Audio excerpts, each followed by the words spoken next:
સોનલ બેને ખૂબ સરસ ભાવથી દાદાના ભજનો ગીતો અને ભાવ રજૂ કર્યા. એમને જોરદાર તાળીનો ગળાથી વધાવી દો. હવે બીજી વખત જ્યારે હું અનુરાધાબેનને રજૂ કરું ત્યારે તાળીઓ પાડજો. બાકી ટાઈટનું આપણે માંડ હૂંફ વળી હોય ને લફડ ફફડ કરવું જ નથી. ઘડીએ ઘડીએ તાળીઓ પાડવાનું કઈ જ નહીં. અમારે મારા બહુ પરમ મિત્ર છે, પાછળ બેઠા છે ભરતભાઈ મહારાજ, બહુ સારા ભજનીક છે. પણ એ હમણાં કહેતા હતા મને કે ભરતદાન હમણાં એક ભાઈને કીધું ને, મેં કીધું હાલો ડાયરામાં, એને ના પાડી કે નથી આવું. એ કે મેં પૂછ્યું હું કામ નથી આવું? અરે એ કે જઈ એટલે ઘાણી કરે, જઈને 10-15 જયું બોલાવે પેલા તો, પછી ઘડીક થાય ને તાળીઓ વગાડજો, ઘડીક થાય તો બોલવા વાળો એમ કે વાતને પકડજો. તો આ થોડું મીલડીનું બચ્ચું છે જ પકડી લેવું. એટલી તાળી પાડે, ઘડીક ઉપર હાથ કરાવે, આવું બધું કરે. આપણને કે નક્કી નથી થતું કે ડાયરામાં ગયા છે દાડીએ ગયા છે. પણ ઈ ઉભો રે, હા વાયડું ઠેકતો જાય, એમ બગડા જટી બોલાવતો જાય. પણ જંગલમાં જઈ અને ભૂંડડું જગતને સંદેશો દેતું હતું, બાપ આસુરી કેફથી રહેજો અળગા, આ મળે તોય માઠી અને નો મળે તોય માઠી. સાહેબ આનાથી છેટા રહેવું, વ્યસનથી દૂર રહેવું. સાહેબ વ્યસન કોઈ પણ પ્રકારના વ્યસન નહીં હારા, વ્યસનથી દૂર રહેવું. આ ભૂંડડાની પથારી ફેરવે તો આપણને શીનું મૂકે, એમ કહેવાનો મારો મુદ્દો એ છે.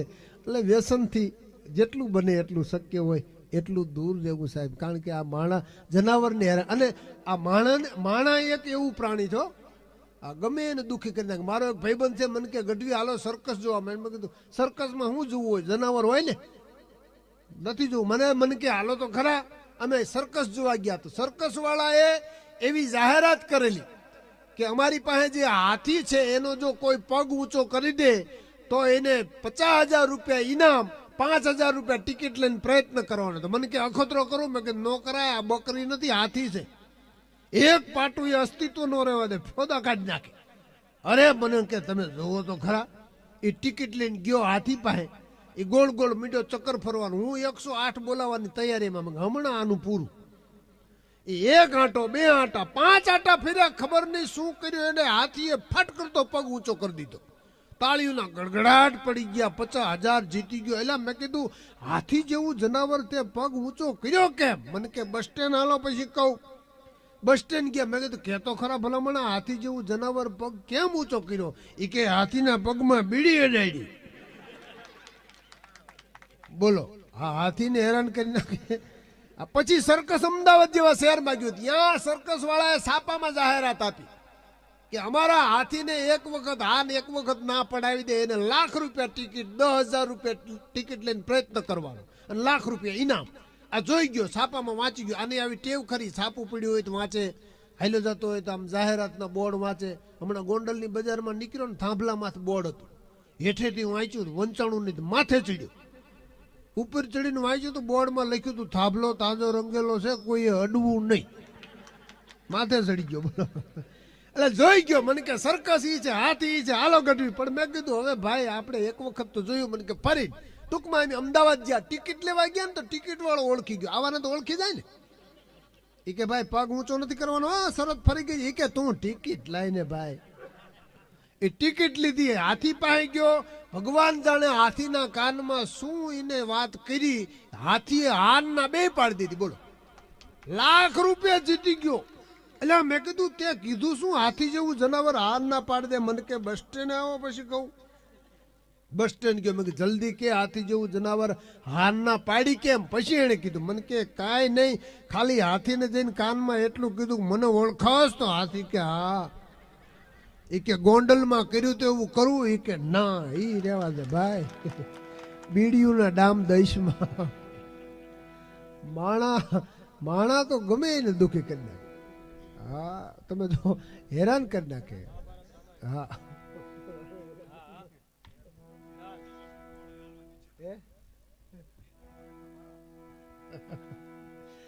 વાતો ઘણી છે. આ બધા મિત્રો કાયમ સાંભળતા હોય.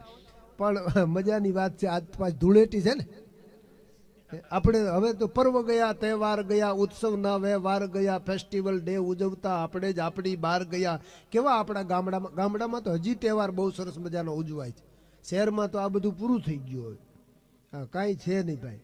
ગામડામાં તો બહુ તમે જો મારા હું આગળ તમારા પાદરમાં પણ પાડોશી જ છો, પીપળા ગામનો જ છું. રહું છું ગાંધીનગર, અત્યારે ગાંધીનગરથી આવ્યો છું.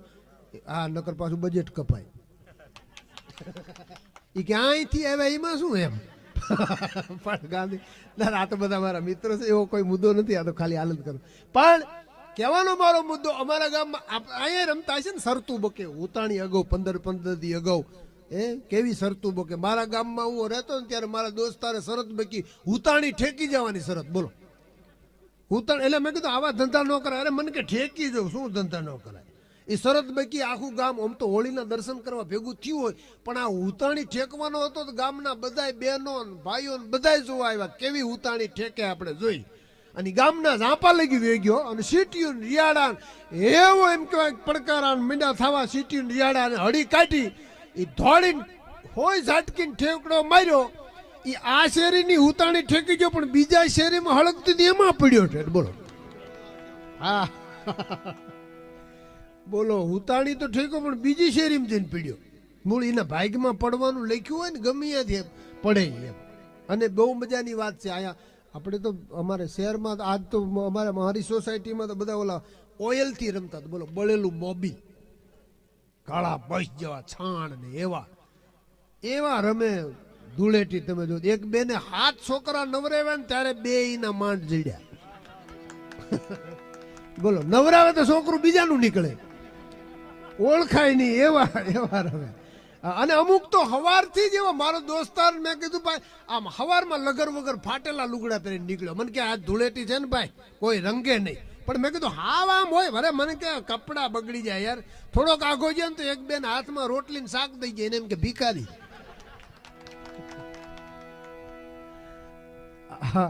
એટલે એટલા બધા જૂના લુગડા ન પહેરવા ગામના ભિખારી સમજ્યા આપણને. પણ આ તહેવારની મજા છે સાહેબ, ઉતાણી. અને આપણા દરેક તહેવાર, નવરાત્રિની મજા છે, આપણા હાતમ આઠમની મજા છે. એટલે કે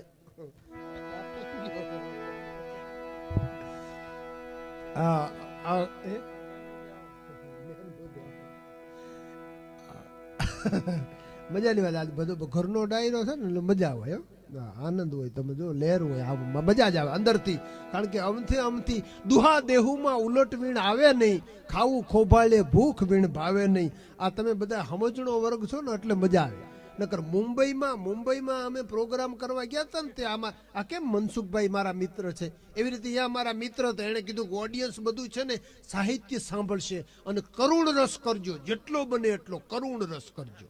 એટલે મેં કીધું કરશું. એટલે કરુણ રસમાં તો દીકરી વિદાય આવી બધી મેં વાતો કરી, કાળજાનો કટકો ગાયો. પણ હવે સામે સમજણ હોય તો કાંઈક આમ કરુણ થાય ને. હાવ હજડબમ ગાયકવાડીને ખાંભા જેવા જ બધા બેઠેલા. તો ઓલા મને એમ કે હજી કરુણ કરો. પણ મેં કીધું દીકરી વિદાયનો પ્રસંગ આથી કેવું કરુણ હોય, હજી કરુણ કરો. મેં હિપા ખુમાણની વાત માંડી. હવે વાતમાં એવું આવે કે દીકરીની વિદાય હોય અને જવાન જોધ 20 વર્ષનો દીકરો ગુજરી જાય. હવે આ તો કરુણતાની ચરણસીમા કહેવાય ને. એટલો કરુણ કર્યો, 20 વર્ષનો દીકરો ગુજરી ગયો, પણ સામે કઈ અસર જ ન થાય. તો ઓલો મને કે હજી કરુણ કરો. પણ મેં કીધું હવે કેટલું કરુણ કરવું, આ 20 વર્ષનો દીકરો ગુજરી ગયો તો મને કે હજી હિપા ખુમાણને મારી નાખો. અને ન હોય તો મંચ ઉપરથી એકાદા કલાકારને પતાવો, બાકી કરુણ કરો. આ બધા સમજણના મુદ્દા છે. સમજણ હોય તો સમજાય. આ બધી સાહિત્યની વાતો એવી છે સાહેબ. બહુ મજા આવે. ખોલીને તુલસી રામાયણે ગીતા સાર ગાય છે, ખોલીને તુલસી રામાયણે ગીતા સાર ગાય છે. અરે કોક પાછા વાળો આ ભૈરવીના સૂરમાં મલ્હાર ગાય છે. આવી દશા છે અત્યારે. બધું આવું ધબધબાટી પાટિયા છે. અને મેં જોયું સાહેબ કોઈ આમ પાયા વિહોણી અહીંયા ફરમાઈશ નથી આપી. બધા કેટલા ભાવથી આમ, આટલી ઠંડી છે માહોલ આવો છતાં એક ભાવથી તમે બધા સાંભળો છો. અમે જ્યાં જઈને ત્યાં અમને પહેલી તો ફરમાઈશ જ આવે. બોલો, ગમે એ થાય કે અમારા બાપાએ આમ કર્યું એમ કહેજો. હમણાં એક ગામમાં પ્રોગ્રામ દેવા ગયો ને તો એક જણો આવ્યો કે મારા દાદાએ હરિયો વાર્યો તી કહેજો. હવે એના દાદાએ હું કામ હરિયો વાર્યો હોય આપણને ખબર હોય, અને હરિયા તો છત્રીના આવે ને. એટલે મેં કીધું કયો હરિયો વાર્યો હોય છે શું આમાં આપણને કાંઈ. પણ પછી બહુ મેં તો કીધું વાલા બેનોને રજૂ કર્યા ને બીજા કલાકારને રજૂ કર્યા ને હવે 2-4 વખત જવા દીધું ને તો ઓલો કે ભાઈ તમને કીધું મારા દાદાએ હરિયો વાર્યો કયો. પછી તો અરુણભાઈએ મને તારીખ આપી હતી બેંજાવાળા, એને મને કીધું મને કે આના દાદાનો હરિયો વારજો હો. મેં કા મને કે જો એના દાદાનો હરિયો નહીં વરે હવારે આપણા એકનું કંઈ નહીં વરે, કારણ કે પૈસા દઈ દેવાનો. મેં કે પછી તો વાળવો જ પડે. અને પછી મેં તો બગડા જટી બોલાવીને મેં કીધું દાદાએ આમ હરિયો વાર્યો કડાડાટી બોલાવી દીધી ને આમ સુરવીરતાની બધી વાતો કરી. પછી આમ પ્રોગ્રામ પૂરો થયો ને પછી ગામમાં બધાય તો ઓલા થોડો હોય સરપંચ આવ્યા. મને કે આના દાદાએ હરિયો વાર્યો હતી તમે જોયો તો? મેં ભાઈ મેં ક્યાંથી જોયો, હું તો ગાંધીનગરથી આવું છું. તમે બધા ગામમાં રહ્યો તમે જોતા? મને કે અમે એને બીડીયું વાળતા જોયો, હરિયો કોઈ દી જિંદગીમાં વાર્યો નથી. પણ મજા એટલે આજ ઘરનો ડાયરો છે એટલે લહેર આવે છે, આનંદ આવે છે. હજી ઘણી બધી વાતો છે, હું આગળ ઉપર રાઉન્ડ લઈશ. પણ હવે એક મુદ્દો કહી દો હાલો, રામાયણ મહાભારતનો. પણ આમ હળવી હળવી આમ જોઈ જોઈને હું જોકે અહીં તો સમજણો વર્ગ છે એટલે બધી વાતોને આપ સમજી શકો છો. પણ પૂજ્ય મોરારી બાપુના શબ્દો છે કે જીવનમાં 3 મુદ્દા બરોબર હોવા જોઈએ. એક વ્યવસ્થા, બીજી અવસ્થા અને ત્રીજી આસ્થા. એટલે અહીં પહેલી નજરે તમારી વ્યવસ્થા ખૂબ સુંદર મજાની છે. આ વ્યવસ્થાને લાખ લાખ ધન્યવાદ સાહેબ. આટલું શાંતિથી અત્યારે કોઈ સાંભળતું જ નથી, મુદ્દો એ છે બોલો. અને બીજી વાત એ છે કે આમ તમે જો આમ કેવા શાંતિથી માતાઓ બહેનો ભાઈઓ વડીલો બધા ભાવથી સમય આવે ત્યારે ગોર કરવા આવે છે, પાછા સાંભળવાનું હોય ત્યારે વ્યવસ્થિત સાંભળો છો. બાકી ડાયા માણસો અત્યારે મેં જોયું છે ડાયરામાં કોઈ સમજતું નથી ને સાંભળતું નથી. જેસલ જાડેજાનું ભજન પૂરું થાય પછી આવે લથડિયા ખાતો ખાતો જેસલનું થવા દો. આ ઈ જ હતું ભાઈ, જેસલનું જ હતું. હા એવું પણ અહીંયા મજા આવે. એટલે તમારી વ્યવસ્થા ખૂબ સારી છે. બીજું અવસ્થા બા ખૂબ સારી છે. અહીંયા કોઈ આમ રેડી નથી. હા નકર અમારે આગલી હરોળમાં ઘૂઘરા જેવા જ બેઠા હોય, પણ અહીંયા કોઈ નથી. અને અહીંયા જેમ હેઠે રેડી નથી એમાં ઉપર કોઈ રેડી નથી. નકર એવું ન હોય કે હેઠે રેડી હોય, અહીંયા એવું જ હોય. હા હમણાં બનેલું એવું એક જણો પી ગયેલો બોલો, અને લોક સાહિત્ય કરવા વાળો પી ગયો. અને મને ઘડીએ ઘડી કહેવાય રજૂ કરો ને, મને રજૂ કરો ને. પણ મેં કીધું તમારું ઠેકાણું નથી અને આ મગજ બરાબર છે નહીં. આ હારા માણસો છે બધા અને નકામાં ગોટાળા કરશો. અરે મને કે ગોટાળા હું રામો પાડી દઉં, એક વખત રજૂ તો કરો. તમે કીધું આની યાર કોણ માથાકૂટ કરે. મેં એને રજૂ કર્યો. હવે સાંભળજો, એ રજૂ થયો, સાહિત્યની વાતો કરી, પણ અવસ્થા બરોબર નથી. વ્યવસ્થા, અવસ્થા, આસ્થા આ 3 જ પૂજ્ય બાપુ બોલ્યા છો. હા હવે પછી હું મારા ઘરનું બોલું છું. બાપુ આવું ન બોલે. એટલે અવસ્થા બરોબર નહીં એટલે મેં રજૂ કર્યો. એટલે આવીને એને લોક સાહિત્યની વાતો કરી. લોક સાહિત્યની વાત તો કરી પણ સાહેબ અવસ્થા બરોબર નથી તો રામાયણ ને મહાભારત ની ભેગા કરી નાખ્યા. એણે જે કીધું એ જ તમને કહું. આવીને સીધી શરૂઆત કરી. વાતડિયું વગતાડિયું જેણે જેણે જજવ્યું, જડા જડા માનવી હેડી હેડી વાતડિયું. મેં કીધું જાય છે બરોબર, વાંધો નથી. ઈ જમાનો ઈ કાળ અને એમાં જનકનો દરબાર, જનકના દરબારમાં ખડેડા આપને ટેકા દેવા બેઠેલા. પણ આમ નજર કરો તો જેસલ ને તોરલ બેઠા. એટલે મેં કીધું એમાં જેસલ ને તોરલ ન હોય. મેં કે તમે શાંતિ રાખો, તમને ન ખબર પડે. એવા મહાપુરુષો બેઠેલા અને એમાં જનક રાજાએ કીધું કે આ દુનિયામાં કોઈ વીર નથી, અર્જુન થી સહન ન થયું. એટલે મેં કીધું એમાં અર્જુન નો આવે. મને કે તમને ન ખબર પડે. અર્જુન થયો ઉભો, લથડિયા ખાતો ખાતો. અર્જુન ને લથડિયા ખવડાય બોલો. લથડિયા ખાતો ખાતો આવ્યો, 2 ત્રાજવામાં પગ મૂક્યા. 2 ત્રાજવામાં પગ મૂકીને ધનુષ બાણ છોડ્યું, છલન થાય મૃગલો પીડ્યો. હે રામ. એટલે મેં કીધું પાછો રામાયણમાં ગયો. મને કે તમે શાંતિ રાખો. મૃગલાલ મારીને 2 ભાઈ ઝૂંપડી આવે તો રાવણ દ્રૌપદીનું હરણ કરીને વેઈ ગયો. હા ને પછી તો એ કે જળ જમીન ને જોરું, ત્રણ કજિયાના જોરું, લંકાના રણમાં બાટકો બોલ્યો, પણ આમથી રાવણ, આમથી કુંભકર્ણ, આમથી ભીમ, આમથી ભીષ્મ થયું બધું ભેગું બોલ રામા પીરની જય. મજા તમારા તો હશે. અમારે રામા મંડળ રમે છે બધે ગામડે ગામડે બધે રમે ને. મારા ગામમાં રામા મંડળ રમતું હતું. એમાં ભેરવો છે ને બહાર તૈયાર થવા જાય, તે ભેરવો તળાવની પાળે તૈયાર થવા ગયો બોલો. અને પછી ઝાડવા બાળવા વીટીને મોરું બોરું પહેરીને હાથમાં કાકડા લઈને અહીંયા ડબ્બા બબ્બા મીડિયા વાગવા ધબધબાતી બોલે ને, ડબ્બા વગાડે ને, દોકણ વગાડે ને, નગારા વગાડે ને, જેટલો સામાન પીડ્યો હોય ને બધોય મંડે વગાડવા. અમુક તો ખુરશીઓ વગાડતા હોય. હા, આ બગડા જેટી મીંડી બોલવા આવે ભેરવો, બાળીનાથ બાવો ધબધબાટી આવે મારો ભેરવો, આવે મારો ભેરવો. ભેરવો અહીંયાથી કાકડા લઈને નીકળ્યો, પણ રસ્તામાં ઓલી કૂતરી વિહાણેલી, એ ભેરવાને ખબર નહીં, અને કૂતરી ભેરવાને ભારી હતી. કૂતરી નથી મારા દીકરો આ જનાવર કાંઈક જુદું આવ્યું હોય, પણ હવે એ કે મારા બચ્ચા નાના છે, આજ ગમે થાય લડી લેવું છે, આને તો મૂકવો જ નથી. અન થઈ વાય ભેરવો ચોરે આવવાના બદલે તલાવ બાજુ ઉપડ્યો. અહીંયા ગામ આખું રામાપીર ખુદ વાઈટ જોવે ભેરવો ક્યારે આવશે, અને ભેરવો સીધો તળાવમાં પડ્યો. હા, આખું ગામ અડધી કલાક રાહ જોઈ પછી ગોતવા નીકળ્યું કે ભેરવો ગયો ક્યાં. રામાપીર હોત ભાલું લઈને નીકળ્યા બોલો. ત્યાં તો ભેરવો પાણીમાં કાંકડા લઈને ઉભેલો. કોકે કીધું ગામમાં તારી વાઈટ જોઈ કે રામાપીર ને કયો મને અહીંયા આવીને મારી જાય, હું અહીંયા નહીં આવું ને કૂતરી મને મારી નાખશે. પણ નાટકમાં નાટક આ રામદેવજી મહારાજના આખ્યાન એ નહીં મજા છે. મજા આવે. આ જય રાજા ને બોલાવા પર ચાલજા, હું રમતો હતો એક વખત રમ્યો હતો. મારા બાપુજી જાત્રા ગયા હતા, નકર તો ન રમવા દે, પણ એ દ્વારકા ગયા હતા, હું અહીંયા પટિયાર થઈને પડમાં આવ્યો.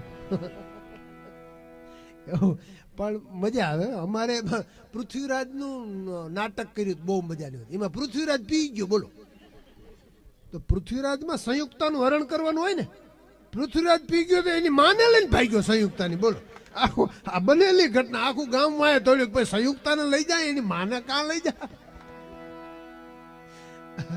પણ આ બધી વાતો મજાની વાતો છે, હાસ્યની વાતો છે. પણ કહેવાનો ફરી મુદ્દો એ થાય છે કે અહીંયા પરિવાર મળ્યા છે. અને મેં પહેલો જ દુહો કીધો તો, આંખ કાન કરમ મોતી ગઢમઢ ઢોલ ભંડાર એતા બુરા ફૂટિયા પછી તાલ. તાલ બરોબર હોવો જોઈએ, તાલ તૂટે તો જીવવાની મજા બગડી જાય. તાલ અને કુટુંબ હંમેશા સાચું અને સારું હોવું જોઈએ, સંયુક્ત રહેવું જોઈએ. સાહેબ તમે રામાયણ જેવો મહાન ગ્રંથ લઈ લો સાહેબ. રામાયણમાં ભગવાન રામને રાજ તિલક થાય અને પછી જે રમણ ભમણ થાય બધું, એમાં લંકાનો એક પણ માણસ નહોતો. રામને વનવાસ દેવામાં લંકાનો માણસ નહોતો. એ દશરથ રાજાનું મૃત્યુ થયું એની પાછળનું કારણે લંકાનો કોઈ માણસ નહોતો. એ ઘરના જ હતા, કુટુંબના જ હતા, અને પરિવારે જ એમ કહેવાય કે આખે આખું રામને વનવાસ દીધો. જાનકીજીને દુઃખ સહન કરવા પડ્યા, જાનકીજીનું હરણ થયું. અહીંયા દશરથ રાજાને કમોતે એમ કહેવાય કે એકય પુત્ર વગર એમને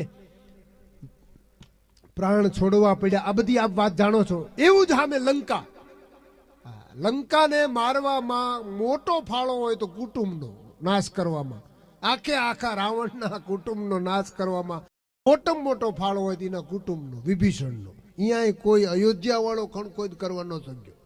એટલે હંમેશા ગમે એ ઝૂંપડામાં રહેતો હોય પરિવાર તોય ભલે, અને રાજ મહાલયમાં રહેતો હોય પરિવાર તોય ભલે. સાહેબ પોતાના ખૂટે ને એટલે પથારી ફરે. આજ જ પથારી ફરી બોલો મધ્યપ્રદેશમાં, એને એમપીમાં સરકાર અલગ ડોલક થઈ. પોતાના કોઈ દી ન ખૂટવા જોઈએ, પોતાના ખૂટે તો પથારી ફરે.